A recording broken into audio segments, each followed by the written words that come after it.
Hi dears, welcome to Najash design.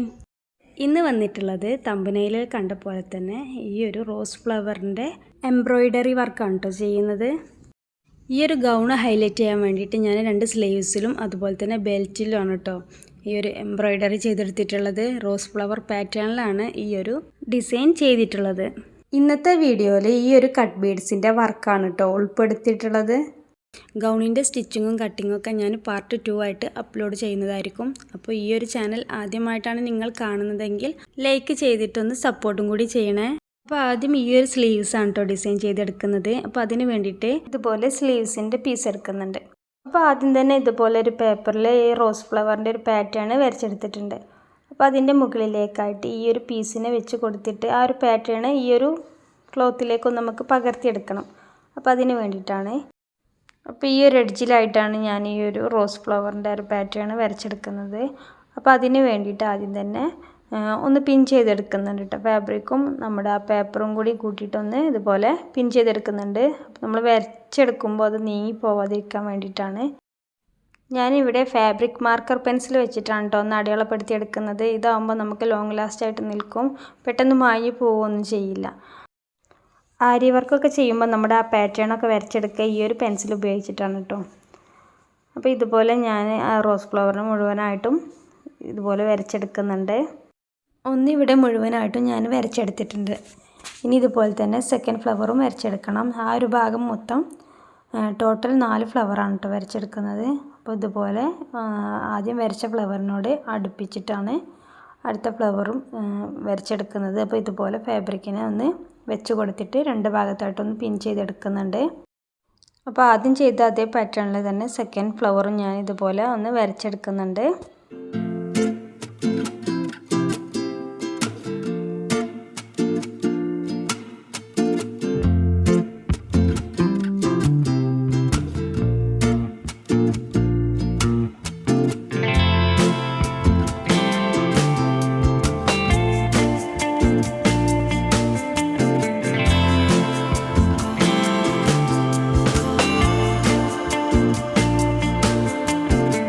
ഇതുപോലെ ഫ്ലവറുകളെല്ലാം ആദ്യം തന്നെ ഒന്ന് വരച്ചെടുക്കുന്നുണ്ട് കേട്ടോ. അപ്പോൾ എനിക്കിവിടെ 4 ഫ്ലവറിനുള്ള ഒരു സ്പേസ് ആണ് കിട്ടിയിട്ടുള്ളത്. അതുപോലെ തന്നെ ഞാൻ 2 സ്ലീവ്സിലും വരച്ചെടുത്തിട്ടുണ്ട്. അപ്പോൾ ഈ ഒരു ഡിസൈൻ ചെയ്യാനായിട്ട് ഞാൻ ഇതുപോലെ ഒരു ഓഫ് വൈറ്റിൻ്റെ കട്ട് ബീഡ്സ് ആണ് കേട്ടോ എടുത്തിട്ടുള്ളത്. അത് കുറച്ചധികം എടുത്തിട്ടുണ്ട്. അതുപോലെ തന്നെ ഫെവിക്രിലിൻ്റെ ഈ ഒരു ഫാബ്രിക് ഗ്ലൂ ആണ് എടുത്തിട്ടുള്ളത്. ഇതിൻ്റെ കൂടെ ചെയ്യാനായിട്ട് ഇതുപോലെ കട്ട് ബീഡ്സിന് ഞാൻ സെപ്പറേറ്റ് ആയിട്ട് എടുത്തിട്ടുണ്ട്. ആദ്യം തന്നെ നമ്മൾ ആ വരച്ചെടുത്തില്ലേ നമ്മുടെ ആ പാറ്റേൺ, അതിലൂടെ ഒന്ന് നമുക്ക് ഈ ഗ്ലൂവിനെ ആദ്യം ഒന്ന് വരച്ചെടുക്കാം. അപ്പോൾ നമ്മൾ ചെയ്യുമ്പോൾ കുറച്ച് അത്യാവശ്യം തിക്നെസ്സിൽ തന്നെ എടുക്കണം കേട്ടോ. നമ്മൾ ഇത് ലോങ് ലാസ്റ്റ് ആയിട്ട് നിൽക്കണമല്ലോ. അപ്പോൾ കുറച്ച് അത്യാവശ്യം തിക്നെസ്സിൽ തന്നെ ഞാൻ ഈ ഒരു ഗ്ലൂ ഒന്ന് വരച്ചെടുത്തിട്ടുണ്ട്. ഇനി വരച്ചതിൻ്റെ മുകളിലേക്കായിട്ട് ഈ കട്ട് ബീഡ്സിനെ ഓരോന്നായിട്ട് നമ്മൾ വെച്ച് കൊടുക്കണം കേട്ടോ. അപ്പോൾ ആദ്യം തന്നെ ഞാൻ ഇതുപോലെ ഒന്ന് മുട്ടുസൂചി നമ്മുടെ ആ ഒരു ഗ്ലൂവിൽ ഒന്ന് ടച്ച് ചെയ്തിട്ട് കട്ട് ബീഡ്സിനെ എടുത്തിട്ട് ഓരോന്നായിട്ട് ഞാനിത് വെർട്ടിക്കൽ രീതിയിലാണ് കേട്ടോ വെച്ച് കൊടുക്കുന്നത്. ലൈനായിട്ടല്ല, വെർട്ടിക്കലായിട്ടാണ് ഈ ഒരു പാറ്റേണിൽ വെച്ചെടുക്കുന്നത്. അപ്പോൾ മാക്സിമം നമ്മൾ അടുപ്പിച്ചിട്ട് വേണം ഇതുപോലെ ചെയ്തെടുക്കാൻ. നമ്മുടെ ഗ്ലൂവും അതുപോലെ തന്നെ കട്ട് ബീഡ്സൊക്കെ വൈറ്റ് കളറായതുകൊണ്ട് തന്നെ ആ ഒരു ഗ്യാപ്പ് ഇപ്പോൾ മനസ്സിലാവില്ല. പക്ഷെ നമ്മൾ ഇത് ഉണങ്ങി കഴിഞ്ഞാൽ നമ്മുടെ ആ ഗ്ലൂവിൻ്റെ ഒരു അവിടെ കാണില്ല കേട്ടോ. ഈ കട്ട് ബീഡ്സ് മാത്രമേ കാണുള്ളൂ. അപ്പോൾ ആ ഒരു സമയത്ത് നമ്മുടെ ഈ ഒരു ഫാബ്രിക് ഇങ്ങനെ കട്ട് ബീഡ്സ് അടുപ്പിച്ച് വെക്കാഞ്ഞാൽ ഒരു വൃത്തി കിട്ടില്ല. അപ്പോൾ ഇതുപോലെ മാക്സിമം അടുപ്പിച്ചിട്ട് ഒരു വെർട്ടിക്കൽ ടൈപ്പിലാണ് കേട്ടോ ഇത് വെച്ചെടുക്കുന്നത്. അപ്പോൾ ഇതുപോലെ മാക്സിമം ഗ്യാപ്പില്ലാതെ തന്നെ വെക്കാൻ ശ്രദ്ധിക്കണം കേട്ടോ. അപ്പോൾ ഇതുപോലെ മുഴുവനായിട്ടും സ്റ്റിക്ക് ചെയ്ത് കൊടുത്തിട്ടുണ്ട് കേട്ടോ. ഇനി നമ്മുടെ മുട്ടുസൂചിയുടെ ബാക്ക് സൈഡ് ഉപയോഗിച്ചിട്ട് ഇതുപോലെ ആ ഒരു ലൈനിലൂടെ തന്നെ നമുക്കൊന്ന് അഡ്ജസ്റ്റ് ചെയ്തെടുക്കാം കേട്ടോ. ചില ഭാഗത്ത് തള്ളി നിൽക്കുക അങ്ങനെയൊക്കെ ഉണ്ടാവുമല്ലോ.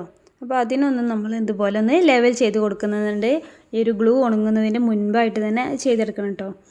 ഇനി നമുക്ക് ബാക്കി ഭാഗം ഇതുപോലെ ഗ്ലൂ ഒന്ന് ചെയ്തെടുക്കാം.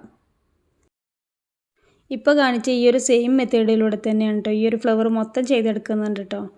അപ്പോൾ പ്രത്യേകം ശ്രദ്ധിക്കാനുള്ള എന്താ വെച്ചാൽ അതിൻ്റെ നീറ്റ്നെസ്സും അതുപോലെ തന്നെ ഒരു ഫിനിഷിങ്ങും നല്ലോണം ശ്രദ്ധിച്ചിട്ട് വേണം ചെയ്യാൻ. ഈ ഒരു ഗ്ലൂ ഉണങ്ങുന്നതിൻ്റെ മുന്നായിട്ട് തന്നെ നമ്മൾ ആ ഒരു ലെവലൊക്കെ കറക്റ്റ് ചെയ്തിട്ട് ഗ്യാപ്പില്ലാതെ തന്നെ ചെയ്തെടുക്കുക. ഈ ഒരു ഡിസൈൻ തന്നെ നമുക്ക് ആരി വർക്കായിട്ടും ചെയ്തെടുക്കാം. അപ്പോൾ ഇത് ചെയ്യാൻ അറിയാത്തവർക്കുള്ള ഒരു ട്രിക്കാണ് കേട്ടോ ഇത്. ആരി വർക്ക് ചെയ്യാന്ന് പറയുന്നത് ഈസി ആയിട്ടുള്ള കാര്യമല്ല. അതുപോലെ തന്നെ അതിൻ്റെ പിന്നിൽ ഒത്തിരി ഹാർഡ് വർക്കും ഒരു എക്സ്പീരിയൻസ് ആയി വന്നാൽ തന്നെ അത് ചെയ്യാൻ കഴിയുള്ളൂ. അപ്പോൾ ഇതും അങ്ങനെ തന്നെയാണ് കേട്ടോ. നമുക്ക് പെട്ടെന്ന് ചെയ്തെടുക്കാമെന്ന് നമ്മൾ വിചാരിക്കുന്നുണ്ടെങ്കിലും ഓരോന്നായിട്ട് ഇതുപോലെ ഫില്ല് ചെയ്ത് വരുമ്പോഴേക്കും ഒത്തിരി ടൈം എടുക്കുന്നുണ്ട്. പിന്നെ ചെയ്യുമ്പോൾ അതിൻ്റെ വൃത്തിയും നീറ്റ്നെസ്സൊക്കെ നോക്കിയിട്ട് വേണം ചെയ്യാൻ. ആരി വർക്കാണെങ്കിലും ഒത്തിരി സമയം എടുത്തിട്ടും ഒക്കെയാണ് ചെയ്തെടുക്കുന്നത്. അപ്പോൾ ആ ഒരു റിസൾട്ട് എന്തായാലും അതിൽ കാണാൻ കഴിയും. അപ്പോൾ ഇതുപോലെ തന്നെ ഞാൻ ബാക്കി വരുന്ന പെറ്റൽസും ചെയ്തെടുത്തിട്ടുണ്ട്. ഇതുപോലെ ഗ്ലൂ വെച്ചിട്ട് ചെയ്യുമ്പോൾ നമ്മൾ പ്രത്യേകം ശ്രദ്ധിക്കേണ്ടത് എന്ന് വെച്ചാൽ ഗ്ലൂ എല്ലാ ഭാഗത്തും ഒരുപോലെ ആവുന്നുണ്ട് നമ്മൾ ഉറപ്പ് വരുത്തണം. അതുപോലെ തന്നെ നമ്മുടെ ഈ ഒരു കട്ട് ബീഡ്സ് ഉണ്ടല്ലോ, അത് ഗ്ലൂവിൽ നന്നായിട്ടൊന്ന് മുങ്ങി നിൽക്കണം. അപ്പോൾ അങ്ങനെ ആകുമ്പോൾ തന്നെ ഇത് ഉണങ്ങി കഴിയുമ്പോൾ നമ്മൾ ഫിക്സ് ആയിട്ട് തന്നെ അവിടെ നിന്നോളും. ഇങ്ങനെ നമ്മൾ വാഷ് ചെയ്താലോ ഒന്നും ഇളകി പോകുന്നില്ല. പക്ഷെ നമ്മൾ വാഷ് ചെയ്യുമ്പോൾ ഒന്ന് ശ്രദ്ധിച്ചിട്ടൊന്ന് വാഷ് ചെയ്ത് വെച്ചാൽ മതി.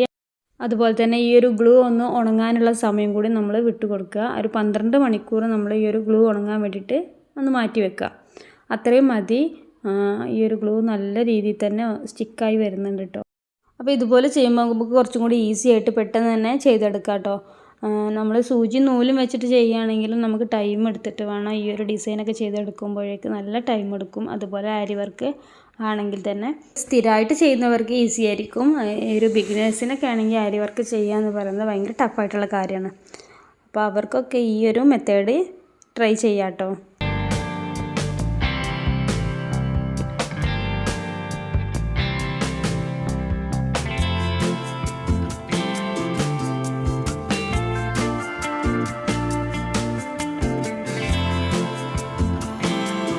ഇതുപോലെ സ്ലീവ്സിൽ മൊത്തം ചെയ്തെടുക്കുന്നുണ്ട് കേട്ടോ. അതുപോലെ തന്നെ രണ്ടാമത്തെ സ്ലീവ്സും ഞാൻ ഈ ഒരു പാറ്റേണിൽ ചെയ്തെടുക്കുന്നുണ്ട്. ഇതുപോലെ എല്ലാം കംപ്ലീറ്റ് ആയിട്ട് ചെയ്തെടുത്തിട്ടുണ്ട്. ഒരു നൈറ്റ് മൊത്തം ഉണങ്ങാനും വെച്ചിരുന്നു കേട്ടോ. അപ്പോൾ ഇതുപോലെ നന്നായിട്ട് ഡ്രൈ ആയിട്ട് വന്നിട്ടുണ്ട്. നമ്മുടെ ഗ്ലൂവിൻ്റെ ഒരു പാടൊന്നും കാണില്ല. ഇതുപോലെ നമ്മുടെ കട്ട് ബീഡ്സ് മാത്രമായിട്ട് അവിടെ കാണുന്നത്. അപ്പോൾ ഇതുപോലെ നല്ല സ്റ്റിക്കായിട്ട് കിട്ടിയിട്ടുണ്ട്. അടുത്തത് ഇനി ബെൽറ്റിലും ഈ ഒരു സെയിം ഡിസൈന് ചെയ്തെടുക്കുന്നുണ്ട് കേട്ടോ. അപ്പോൾ 3 ഇഞ്ചിൻ്റെ ചെറിയൊരു ബെൽറ്റാണ് ചെയ്തെടുക്കുന്നത്. അപ്പോൾ അതിലേക്ക് ചെറിയൊരു റോസ് ഫ്ലവർ ഇതുപോലെ വരച്ചെടുത്തിട്ടുണ്ട്. അത് ഫാബ്രിക്കിലേക്ക് മാർക്കർ പെൻസിൽ വെച്ചിട്ട് വരച്ചെടുക്കുന്നുണ്ട് കേട്ടോ.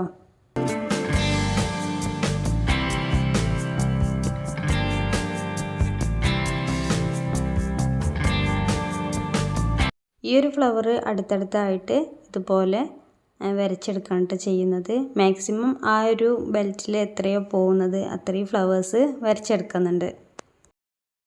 ഇതുപോലെ മുഴുവനായിട്ടും വരച്ചെടുക്കുന്നുണ്ട്. അപ്പോൾ എനിക്കിവിടെ കിട്ടിയിട്ടുള്ളത് ടോട്ടൽ 6 ഫ്ലവേഴ്സാണ് കേട്ടോ. ഇനി അതിലേക്ക് ഫാബ്രിക് ഗ്ലൂ ഒന്ന് മാർക്ക് ചെയ്തെടുക്കാം. ഞാൻ ആദ്യം തന്നെ ഈ ഒരു പീസിനെ ബെൽറ്റാക്കിയിട്ടൊന്ന് സ്റ്റിച്ച് ചെയ്തെടുത്തിട്ടുണ്ട് കേട്ടോ. അതിന് ശേഷമാണ് ഈ ഒരു ഡിസൈന് ചെയ്തെടുക്കുന്നത്. അപ്പോൾ ഇതുപോലെ നന്നായിട്ട് തന്നെ ഫാബ്രിക് ഗ്ലൂ ആഡ് ചെയ്തെടുത്തിട്ടുണ്ട്. ഇനി അതിലേക്ക് ഓരോന്നായിട്ട് സെയിം മെത്തേഡിൽ തന്നെ നമ്മൾ ഇതുപോലെ ഒരു വെർട്ടിക്കൽ ഷേപ്പിലാണ് നമ്മൾ വിലങ്ങനെയാണ് വെച്ച് കൊടുക്കുന്നത്.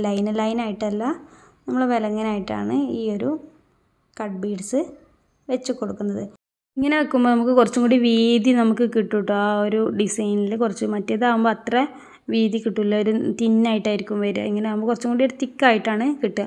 അതുപോലെ തന്നെ ഇതിൻ്റെ ഫാബ്രിക് ഉണങ്ങി കഴിഞ്ഞിട്ടാണ് ഇതിൻ്റെ ഫൈനൽ ലുക്ക് നമുക്ക് മനസ്സിലാവുക കേട്ടോ. ഭയങ്കര പെർഫെക്റ്റ് ആയിട്ട് തന്നെ നല്ലൊരു വൃത്തിയിൽ നമുക്ക് ആ ഒരു ഭാഗം കിട്ടും.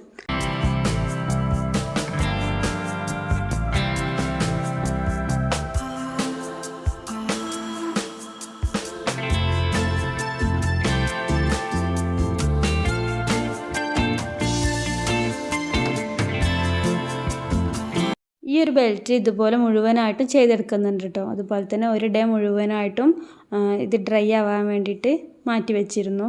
അപ്പോൾ ഇതാണ് നമ്മുടെ ഈ ഒരു ബെൽറ്റിൻ്റെ ഫൈനൽ ലുക്ക് വരുന്നത്. നല്ല പെർഫെക്റ്റ് ആയിട്ട് തന്നെ നമുക്ക് ആ ഒരു റോസ് ഫ്ലവറും പെറ്റൽസൊക്കെ കിട്ടിയിട്ടുണ്ട്.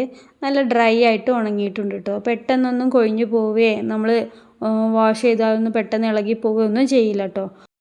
അപ്പോൾ ഈ ഒരു വീഡിയോ ഇഷ്ടപ്പെട്ടെങ്കിൽ ലൈക്ക് ചെയ്യുക, ഷെയർ ചെയ്യുക, സബ്സ്ക്രൈബ് ചെയ്യുക. Thank you for watching. Bye bye.